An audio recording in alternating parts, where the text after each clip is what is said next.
So recently I've been questioning GPS.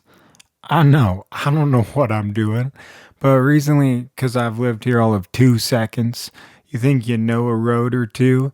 So I keep going like, hey, why are you trying to make me go this way when clearly I could go that way and be there a lot quicker? Like I know. And so I'll question it out loud. And my girlfriend's like, well, I don't know. I've lived here as long as you have, man, and I don't know where we are. So don't listen to me. Listen to the GPS. No, no, no, no, no, no, no.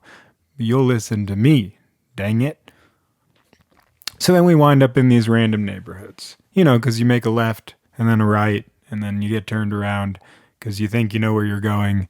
And then you have to diffuse the situation because now something that should have been a 5 minute drive has turned into a 20-minute drive. You see GPS increasing the amount of time until your destination because you think you had it right. And of course, your girlfriend's sitting over there going, and told you should listen to the GPS. And you have to diffuse the situation real quick. So my new thing has been, oh, hey, look at these houses. Wouldn't that be cool to have? That's a nice house. That's a nice house. Well, then all of a sudden she turned around and was like, hey, wait a minute. Maybe we should buy a house. That really is cool. And I go, hey, wait, whoa, wait a minute. I thought I was. And then, so long story short, we started looking at houses to buy. I know. And when I was a kid, I had no idea what that meant. You parents are like, we're trying to buy a house, and you're like, I want a pool.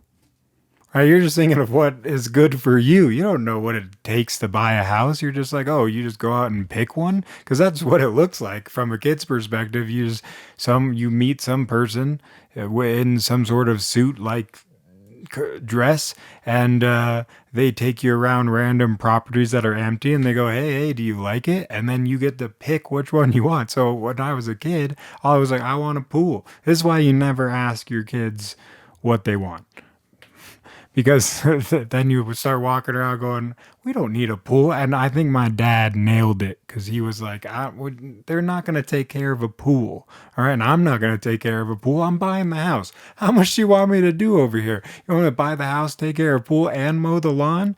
What? So I get where he was coming from because we did not take care of that pool. We got a pool. I don't know how we did, but we got a pool. And you ever see don't take care of a pool and it'll turn green? Yeah, green. Yikes. So yeah, shows how much we took care of that thing. We didn't swim in it because then you turn into Loch Ness or whatever.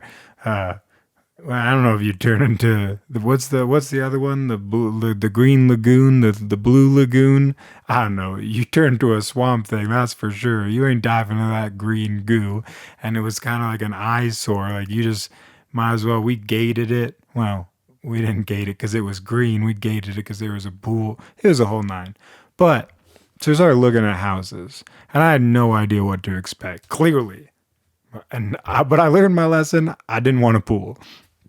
And so we started looking at houses and we had no idea what to expect. So we got like the whole real estate agent, one of those guys, to start taking us around the properties. And I had to start like actually thinking like, okay, what kind of questions do I ask? That's not, where's the pool? So, and I also, you ever hear those stories where it's like love at first sight?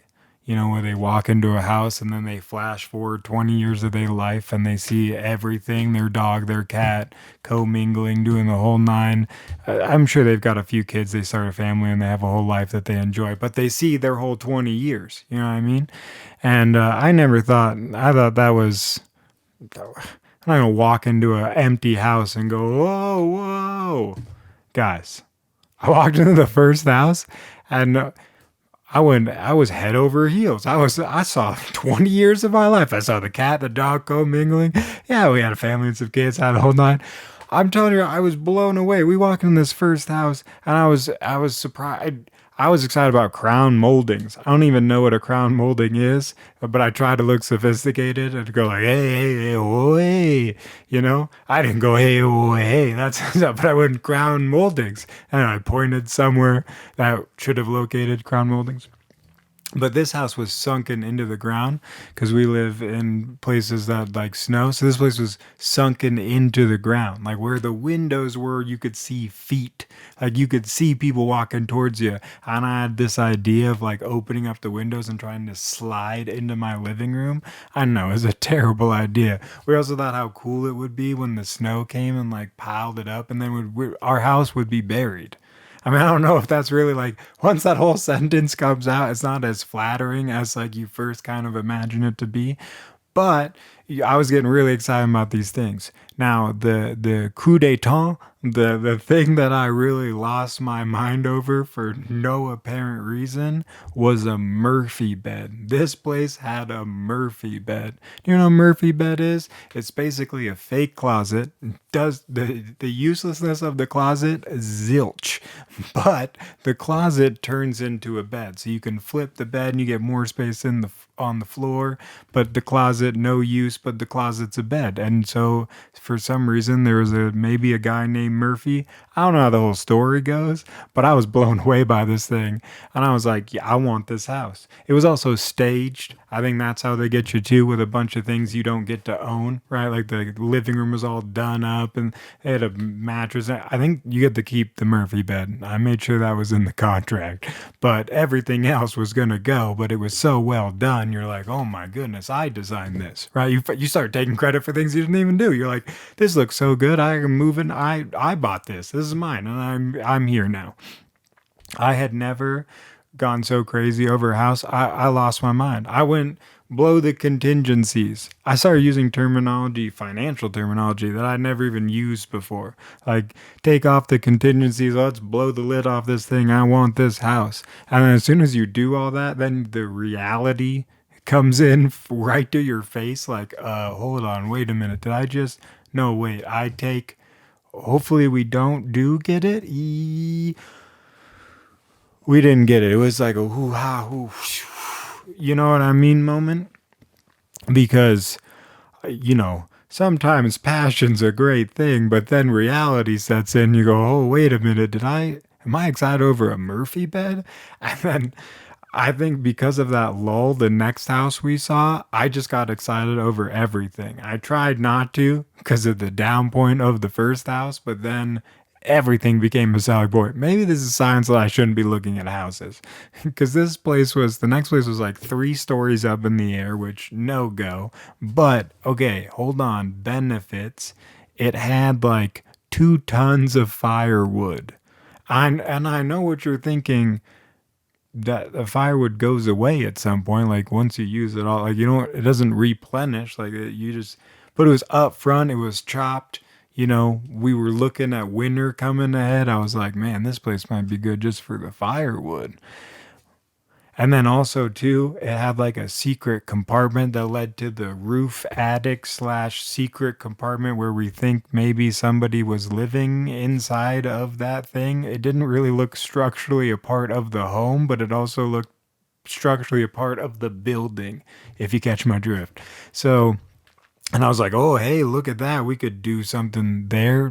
Probably my new doghouse. So you see, yeah, but I was head over here. There was even a little doggy door, maybe a cat door. I'm not really sure. The bedroom, however, was in a loft. Yeah, that's right, a loft. So while you were sleeping in your loft, you were overlooking the living room. What is this, a frat house? I thinking back, I'm like, why was I so? Once you start, you just go okay, and things start going faster than you can pick them out. You're like, oh, I gotta buy something, and then you start getting attracted to firewood, a loft, and maybe a secret living corridors that's not even structurally part of what you're buying, kind of. So then I think, shout out to the real estate agent, because I think like he had realized that we were way over our heads and just trying to look at things that just like totally blew us away. So he had to give us a shock to reality, because this next place he took us to, Oh my goodness. One, I'm pretty sure it was like a college dorm room thing type dealio. I'm not really sure. All the buildings were encapsulated inside, right? And I say that because when we walked inside, you could smell beef stew. Somebody was making lunch for it seemed like the whole floor. And man, with it trapped in there, um, I don't know if it was beef stew or something my parents used to make called campfire stew, which is what I think is whatever scraps of meat they didn't feed to the dog or had in the fridge that they just cooked up in a bowl and sprinkled Frito chips on top of and was like, it's delicious. So, because that's wow. And then we walked into the place and it looked like nothing had been opened and it looked like a time capsule because nothing had been opened except for the kids who didn't graduate from a decade ago that used to live in there. I mean, that was like the ambiance of walking into that place. And then you walk over to the windowsills and there was about, I don't know, the a bug family and the multiples just you I know it was gruesome. We're like, what are you showing us here? This is, and even the real estate agent was like, oh my goodness, I can't believe nobody even cleaned this before we walked in here. And I'm like, how did what? No, I do not want to even like put an I don't even want to know that I was here. I want to forget this whole experience, let alone we had to walk through the beef stew, which was so potent. It was like coming into your eyes. You know what I mean? Like it was the fog of the beef stew was just like it was there. It was present and it was like we're here and we're here to stay. I started to think that beef stew was cooked like a week ago. And it was just, like, I'm just saying, it was bad. And so we had to get the hell out of Dodge. And so we went to another house, which I thought he might have been doing the same thing. Like, these people need to slow their roll. I'm going to show them another place that might give them the reality of the situation here, that they need to just, slow down. Just take a look. This thing takes time. You're doing a big thing over here. You don't need to just rush in. So then he brought us to what I conferred to as the cuckoo's nest because this thing was one half a house. That's right. You were buying half a house. Somebody had built a wall with a house. I think people were living in the other half, right? Because they sold it as two half. How could you? Now that you want to make money, just cut your house in half and sell it as two halves. Because that's what this person was doing. And I'm like, all right. So you get half a house. And then basically what you were buying was the outside because the backyard was twice the size of the house. And there was a cuckoo's nest in the back of there, like a full on cuckoo's, like a bird, like raising chickens. I know. And he was, you could see on his face, he's like, okay, these guys are clearly going to get the picture here. We're showing them from the best to worst. And now, to kind of get you on the path of like, this takes time. You're going to see some good ones, some bad ones. And you just kind of got to go through the process of what you kind of like. My girlfriend went nuts for the cuckoo's nest. I'm telling you right now. No, I don't know how else to put that. Like, because she was like, oh, this is awesome. You can put your whole studio in this cuckoo's nest. And then we get half a house in this giant backyard. So we get to live outside. Sometimes we'll get like 2 seconds inside a space. And then I will work in a cuckoo's nest. This is fantastic. What happens when it snows? Well, then I'll freeze with the 0 chickens that I have. I will be the chicken. I think that's what this whole thing comes to be. So I had to pass on that house. I was like, I know I've made some weird calls these last few trips, but I think I gotta put my foot down and say a veto to this one. So I think at that point my girlfriend was like, all right, well, I got things to do. So maybe you take the reins on this whole looking thing and I'll go do my own thing for a while because I need a break. And she was right because she started to realize she was falling in love with the cuckoo's nest. Maybe I've said that too many times. So then I'm left to make some decisions and I start to panic because the moment I'm alone now with the real estate agent, my first thought is I should probably say something sophisticated and like what's next, and let's really like look at something, investable yet, a great living to start a foundation. All good ideas. But then the moment I was alone, I was like, so let's talk pools. So there you go. And with that, catch you guys on the next one. Until next time, bye bye.